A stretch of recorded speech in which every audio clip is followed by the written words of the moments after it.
আচ্ছা চাষি ভাই, আপনার এই চিচিঙ্গে যে চাষ করেছেন, চিচিঙ্গে চাষ করার আইডিয়া, ধারণাটা আপনি কোত্থেকে পেয়েছেন? চিচিঙ্গে তো আমাদের এখানে আশেপাশে আগে করতো দু একজন, হ্যাঁ, তারপর আস্তে আস্তে সবাই এগুলো করছে। হ্যাঁ, এটা মানে অক্ষয়ের জাত আছে, হ্যাঁ, উচ্চ ফলনশীল জাত। আচ্ছা, এটা ভাদ্র মাসে 15তে লাগানো, শীতকালীন।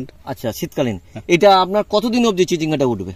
এটা পৌষ মাস পর্যন্ত উঠবে, যতক্ষণ খুব বেশি ঠান্ডা আছে ততদিন পর্যন্ত এটা হবে। পৌষ মাস অবধি উঠবে, তাই তো? তার মানে এটা শীতকালীন চিচিঙ্গা চাষ। হ্যাঁ, তা আমি বন্ধুদেরকে বলবো, বন্ধুরা আপনারা শীতকালীন চিচিঙ্গা চাষ কিরম ভাবে করবেন, ঠিক আছে? তা আমি সমস্ত চাষি ভাই ও অন্নদাতাদের অনুরোধ করব, আপনারা শীতকালীন চিচিঙ্গা চাষ করবেন। আর চিচিঙ্গা দেখুন ধরে আছে। আজকে হচ্ছে আপনার কার্তিক মাসের আশ্বিন মাসের একদম শেষ, কার্তিক মাসে আপনার শুরু হবে 2-3 দিন বাদে।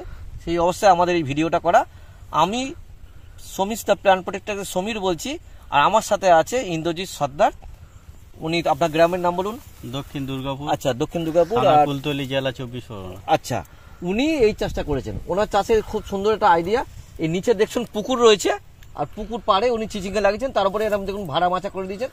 এর আগে উনি এতে চাল কুমড়ো চাষ করেছিলেন, তারপরে উনি এই চিচিঙ্গা চাষটা দিলেন। চিচিঙ্গা চাষটা আমার খুব ভালো লাগছে, আইডিয়াটা খুব সুন্দর। আর চিচিঙ্গা একবার কিরকম সুন্দর হয়ে আছে দেখুন, একবার কিরকম সুন্দর চিচিঙ্গা আছে। আচ্ছা, আপনার এখান থেকে চিচিঙ্গা আপনি কদিন ছাড়া হারভেস্ট করছেন?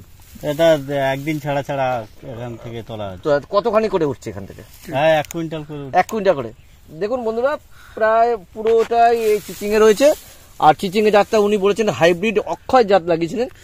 আর এখন তো দেশি জাতটা বড় হয়, অনেকে দেশি জাতটা এড়িয়ে চলে, সেরকম হয় না। তা এই হাইব্রিড জাতটা উনি লাগিয়েছেন। তা হাইব্রিড জাতে এরকম সুন্দর চিচিঙ্গা দেখুন হয়ে আছে। উনি খুব সুন্দর চিচিঙ্গা দেখুন, চারিদিকে চিচিঙ্গা যেরকম ঝুলছে। তা চিচিঙ্গা যাতে এই গাছের বিশেষ তো রোগ ভোগ তো হয় না, মানে কি, মানে মোটামুটি ধরুন নিচে আপনার ধরুন এখানে মাছ টাছ আছে, তা আপনি উপরে ধরুন এরকম যদি কোনো কিছু স্প্রে করেন তাহলে মাছের তো এফেক্ট করতে পারে। তো এই গাছে কি আপনি কি সেইভাবেই চিন্তা করেন যাতে এই গাছে সাধারণত মানে কি বলে পোকা টোকা যাতে কম লাগে সেসব? চিচিঙ্গা গাছে এমনি পোকা তো কম লাগে? এমনি পোকা কম লাগে, মাছ না মরে সেরকম সহনশীল বীজ মারা। আচ্ছা, আপনি জৈব কীটনাশক ব্যবহার করেন, তাই তো? আচ্ছা, গাছে তো আপনার সার মাঝে কিছুই নেই দেখলাম। আর গাছে আপনি আশা করছি, আর এইসব গাছে তো সাধারণত রোগ টোগ কম হয়, আর এটা দীর্ঘস্থায়ী, তা দীর্ঘদিন ধরে এই গাছটা আপনি চিচিঙ্গা নিতে পারেন। তা এই চিচিঙ্গে তাহলে আপনার এটা লাভজনক এখন কিরম দাম পাচ্ছেন এই চিচিঙ্গে? আপনার এখন 18-20 টাকা। 18-20? 18-20। আচ্ছা আচ্ছা, মানে 18-20 কখনো দাম কি বাড়ে আরো? অল্প 30 পর্যন্ত হয়েছিল। আচ্ছা, মানে 30 দাম হয়েছে, তাই তো? তাতে আপনার মোটামুটি লাভজনক তো এটা? হ্যাঁ, অবশ্যই। তা এই গাছের রোগ ভোগ কিরম, আপনি কি হয়? রোগ ভোগ আছে, অন্য গাছের মতো সাদা মাছি পাইছে এই সময় সমস্যা কম। আচ্ছা, খুব ভালো লক্ষণ। ফাঙ্গাসের এটা থাকে। আচ্ছা, শীত কুয়াশা এই সময় থাকে। আচ্ছা, কুয়াশার সময় আপনারা কি ব্যবহার করেন? এই মেটালক্সিমান কোজে।